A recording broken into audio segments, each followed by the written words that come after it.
সাংবিধানিক mandate, constitutional mandate হচ্ছে দুইটা, একটা জাতীয় সংসদ সদস্য নির্বাচনের জাতীয় আর হচ্ছে রাষ্ট্রপতি নির্বাচন। জাতীয় সংসদের নির্বাচন অনুষ্ঠিত হয়েছে, নির্বাচন কমিশন কনস্টিটিউশনাল এটার দায়িত্ব পায়। সংসদ সদস্যদের শপথ গ্রহণ অনুষ্ঠিত হবে ইনশাআল্লাহ আগামীকাল সকাল 10টায়। এটাও সাংবিধানিকভাবে স্পিকার অথবা ডেপুটি স্পিকার অ্যাভেলেবেল না থাকলে বা তারা অপারগ হলে বা তাদের মনোনীত প্রতিনিধি যদি না থাকে, সেই ক্ষেত্রে দ্বিতীয় অপশন হচ্ছে প্রধান নির্বাচন কমিশনার শপথ পাঠ করাবেন। সেই হিসাবে আগামীকালকে সকাল 10টায় জাতীয় সংসদে নির্বাচিত সদস্যদের শপথ গ্রহণ অনুষ্ঠিত হবে।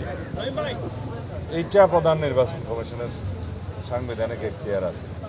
এর বাইরে কি বললেন, সংবিধান সংস্কার পরিষদ, এটা যদি কনস্টিটিউশনে ধারণ করা হয়, সেই মর্মে অ্যামেন্ডমেন্ট হয় এবং সেই শপথ পরিচালনার জন্য সংবিধানের তৃতীয় তফসিলে ফরম হয়, কে শপথ পাঠ করাবেন সেটা নির্ধারিত হয়, এতগুলো হয় এর পরে তারপরে হলে হতে পারে।